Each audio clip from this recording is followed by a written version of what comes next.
Hey everyone, Brendan Snyder here. How are you? Thanks so much for joining me and welcome to another episode of New Music Finds. So this is where I like to collect together all the different things that I've purchased over the past week. I get it from Amazon, eBay, my local record stores, different places. Sometimes you guys give it to me and that's always a cool thing. But I got 13 different things here to run through with you, and we'll do that in just a bit. Before we get started though, if you're new to my channel and you haven't already hit the subscribe button, please do. Also leave a comment, hit like. Those things do help and support my channel. Of course, if you turn on notifications, you're going to stay up to date on really cool videos like this one here with New Music Finds, but also a lot of other cool stuff that I got on here like music reviews, countdowns, top 10, stuff like that. So definitely check out the full channel if this is your first time seeing me. All right, so I like to kick off with brand new releases. Those are always the things that keep me excited every week. Looking forward to that release day on Friday. This past one, Friday, December 1st, we had a major release. It was the brand new Peter Gabriel album that has been 21 years since the last album of original new music, Up, in 2002. Now, I have done a full review of this. I'm going to leave a link in the description, so if you want to hear me talk more about that one, you can check that out. But just a quick rundown on the album itself. It was interesting in that when I first listened to it, I didn't immediately connect with it. So it took a couple listens. And then I found myself really enjoying the album and making a connection to it. So much so that it began to surpass other albums that I had heard.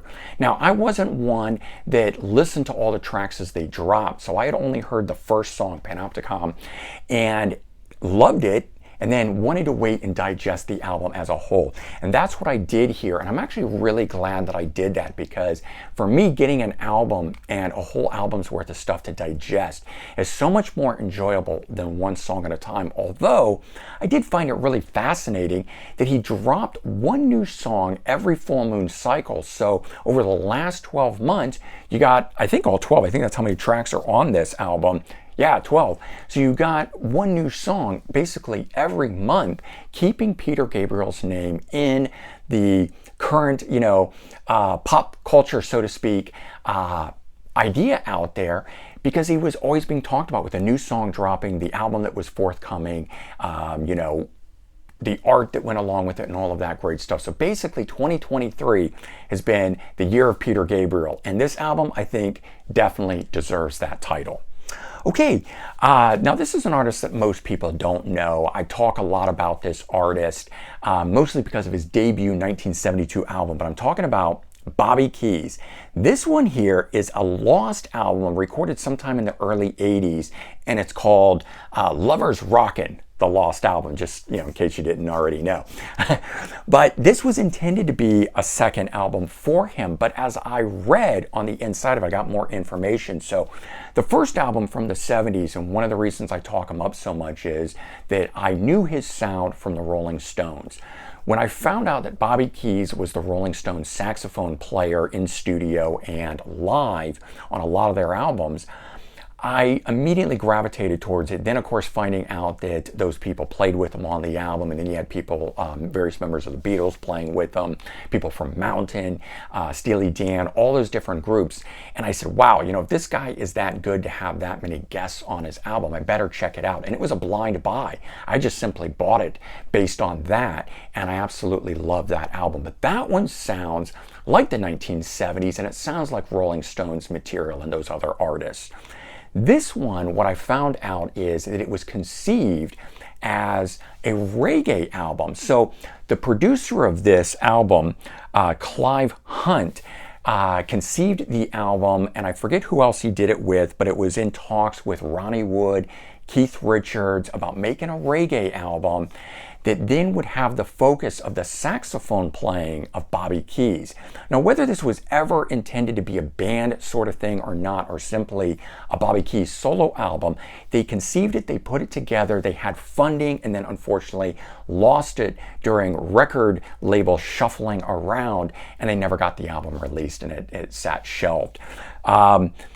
So this album here has a very different feel. First of all, it was recorded in the 80s, so it has a very 80s feel to it, but it's also got a reggae kind of feel. There's still a lot of rock to it, but if you're a fan of the first one, this one here is going to sound different. And I'm not going to say I'm disappointed, but it definitely doesn't have the feel of the first one, but that was kind of lightning in a bottle in my opinion. I'm warming up to this one here. I'm certainly glad that I got a second one from Bobby Keys, but I did want to give you guys the background on it because I've talked so much about the debut and certainly this one here coming out because it blew my mind when I found out about it only a few weeks ago.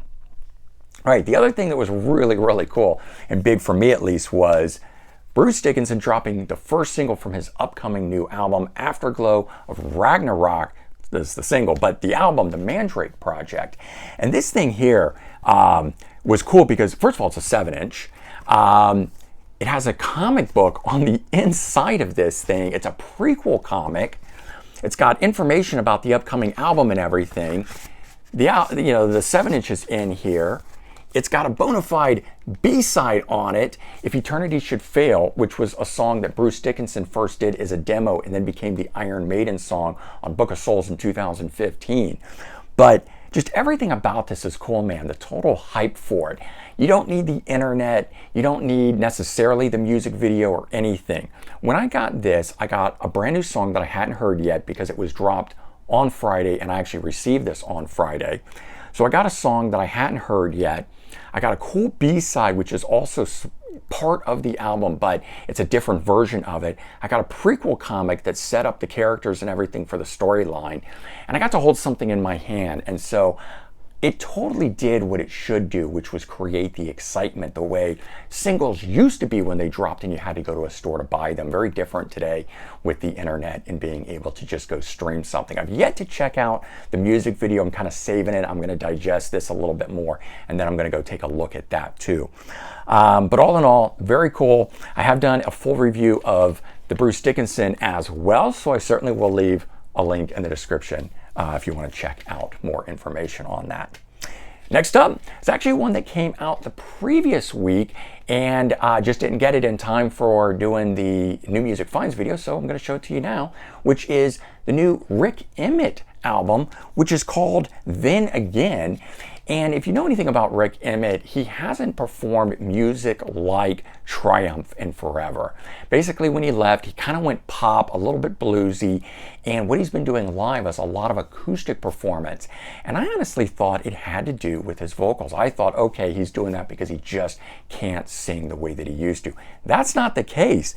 His vocals on here, maybe they're not as they were in the 80s, but man, he can still sing. What's cool about this is it's reinterpretations of Triumph songs. They're done acoustically, and there's so much energy. He does not strip away any of the energy from the original performances. They're just done acoustically, and very, very cool. This was one that flew under the radar for me. I found it when I was doing a What Just Dropped, putting together for a What Just Dropped video, and ended up just taking a chance on it because it's Rick Emmett and I hadn't seen anything new from him in some time, and the idea of him doing Triumph songs really intrigued me. I kind of said, well, I want to know what he sounds like today, and at least this way I'm hearing Triumph. Very, very cool. I highly recommend checking this out, certainly for all you Triumph fans out there. All right, Bad Reputation Records, always doing very cool stuff. Their Reissue label. And this one was one I didn't know anything about, but of course it's on the label, so I went ahead and ordered it.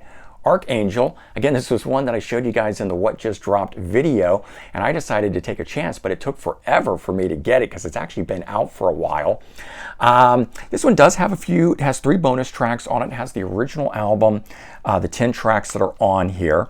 And not much to say. I mean, the artist itself, I don't know that he went on to really do anything specific other than this. He did make 2 more, I think, Archangel albums, but the people that guested on here, I think, is kind of where the notoriety is coming from and why it's getting reissued.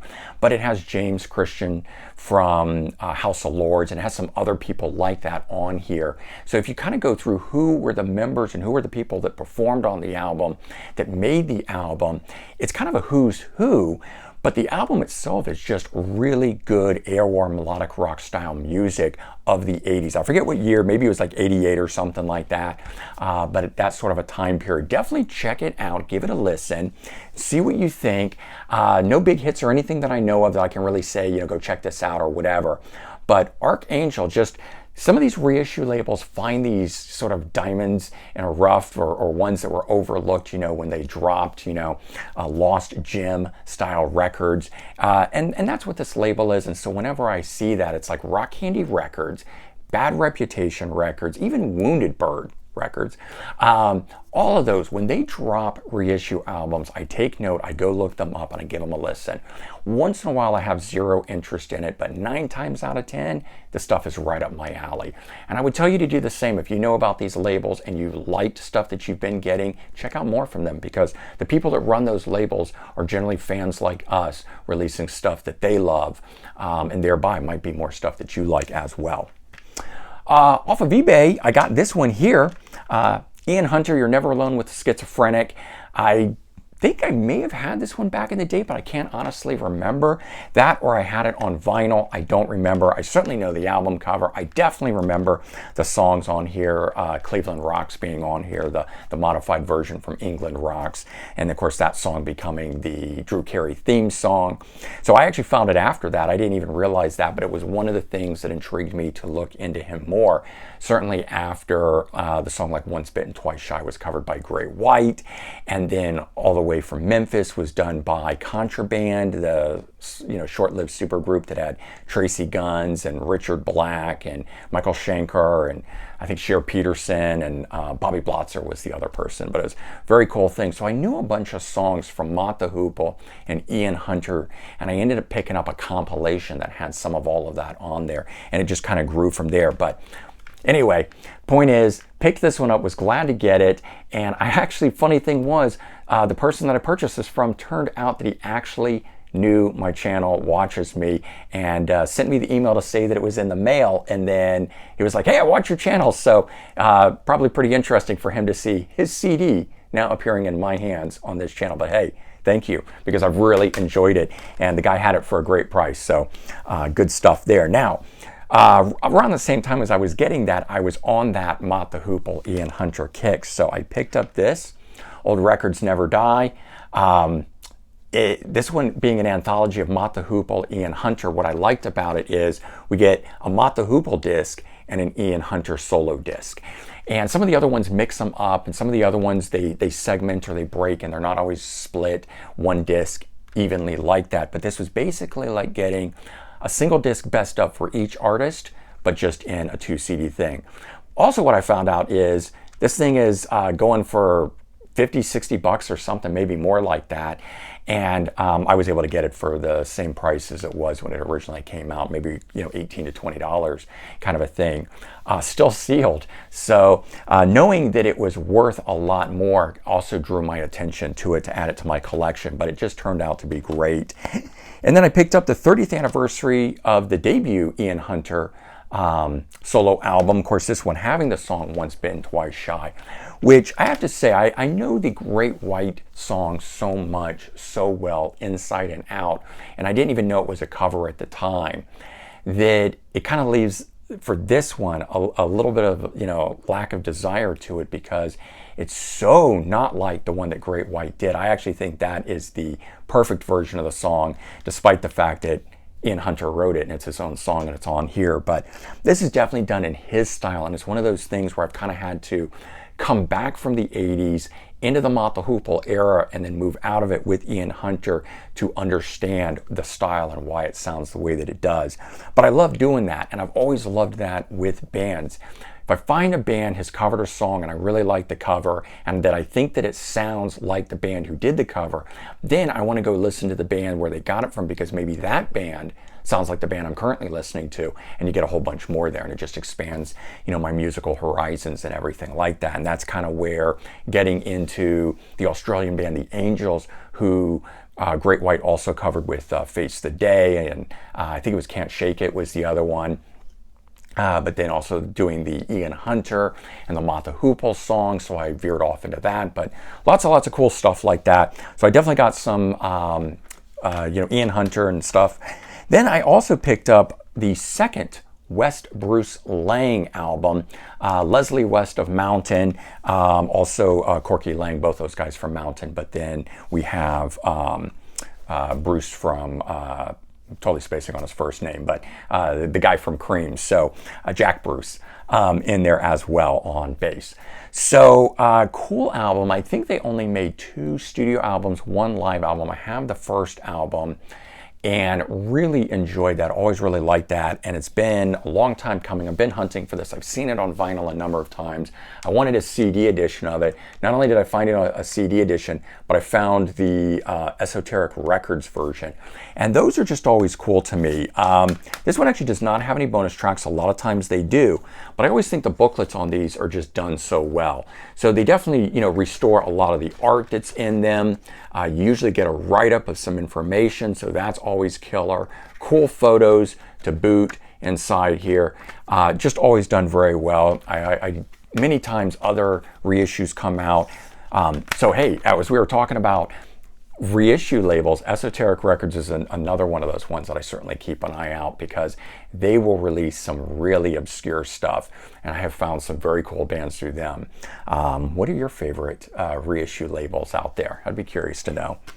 I found this. This is a bootleg, actually. The Doors, Missing Tapes, although it's very well done, and it's on a label that I'm familiar with, Live Storm. I think it's an Italian label where they have different laws or rights or things over there that they can skirt. But, you know, silver disc, you know, perfectly, you know, the art is very nicely done. There's even a write-up and an explanation inside about these tracks and what it is, and I'll let you zoom in on this. This has the Rock is Dead recording that was an hour-long recording and has now been officially released on the Soft Parade album by The Doors, the Deluxe 50th Anniversary Edition, which I have. But there, they kept the 60 minutes and they didn't edit it down in any way, shape, or form. And you have to listen for the 60 minutes to get through the whole thing. And I've only done it once, I think. Whereas this broke it down into 10 tracks, edited out some of the in-between stuff.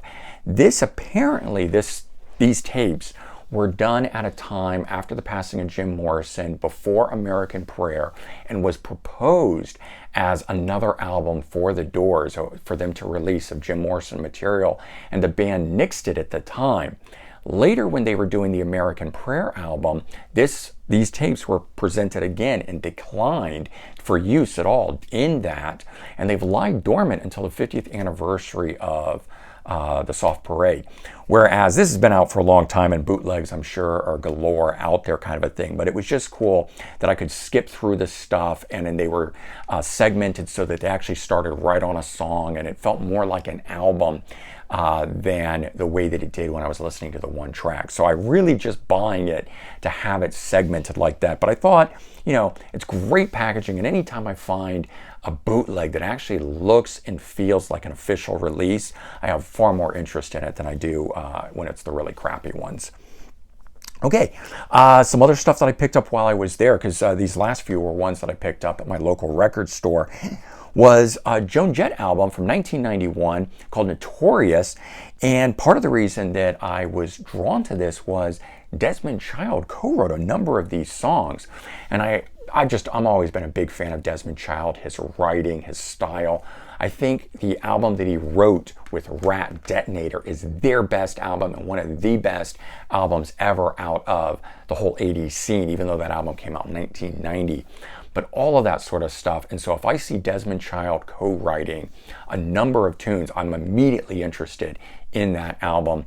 And this is one of those albums, and it certainly piqued my interest. So I never had this one.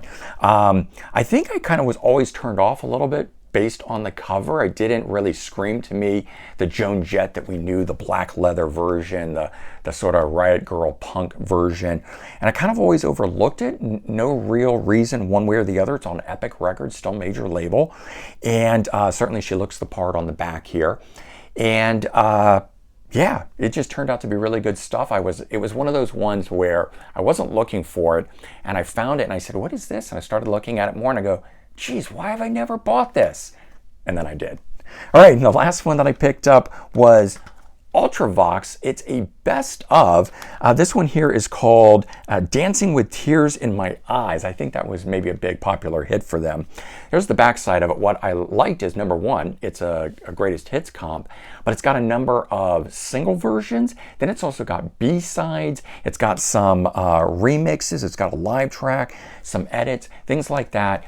So making this different than the stuff that I already have on their albums, but so that I can actually pop in an album by Ultravox, which I didn't have any kind of a greatest hits. I've probably got 6 or 7, maybe even 8 of their albums so far, but no greatest hits. And for a band that I'm coming at after the fact, and I don't know any of their history, any of the songs that were popular, it was just one of those things that the name kept popping up. I would see it in the stores. So finally one night I put on my headphones and I checked it out and I said, wow, this stuff is really good. This, new wave sort of dance pop stuff, electronica, whatever you want to call it, really good. And it just hit me the right way. And I started buying albums. Then Steven Wilson has been doing remixes of their stuff, and those are amazing. But again, I don't really know anything about the band in terms of their history and chart success and what is the stuff I should be focusing on. So I'll use a best of sometimes to help me with that. Pop this on, listen to this. It makes certain songs pop out more. Then when I go back to the albums, I'm hearing those as standout tracks, and it's kind of my way of trying to experience what I should have when the band was out for the first time. That's just for me. That's how I like to do things. Certainly not something that anyone needs to do, but I have little quirks in the way that I like to listen to, and that's just one of them. And then I pulled this out during a Music News Roundup, but I did want to show you guys again. I did get my GNR 8-ball, which is the, merch or promotional item for the Perhaps single, the new Guns N' Roses song that is currently out. We are waiting on its B-side, The General. And the only way that's being released right now is the 7-inch version of Perhaps has The General on the B-side of it, which I've ordered, but that is not shipped, although this arrived. So I'm really hoping that since I already got this here and this had been delayed as well, maybe that 7-inch is going to be shortly arriving around the corner. And I do expect that The General is going to be released digitally, so you guys will probably all be able to hear it there, but just in case it's not, I'm getting it on the 7-inch, and I need to have a physical copy of it. I'm a huge Guns N' Roses fan, as you guys all know if you've seen that massive collection that one of the music fans out there gave me, one of my viewers. And I just have to keep building and adding to it and keeping it growing. And with that new 7-inch and this new Magic 8-ball, which by the way, when I take this thing out and you shake it around, it does come up with a number of different sayings, but it also has the word Perhaps on it, which is the album cover for the single. So that was sort of the tie-in to why the 8-ball even exists. There you go. 13 different things that I picked up there. Got a 1 7-inch, 1 Magic 8-ball, and what does that leave? 11 CDs for you guys. So hopefully you enjoyed this. What new things did you guys get? What are you certainly excited about listening to right now that's new for you? Is it the Peter Gabriel? Is it the Bruce Dickinson? Did you get something else that I didn't pick up? Let me know. All right, everyone. Take care. Have a good one, and I'll talk to you soon. Bye-bye.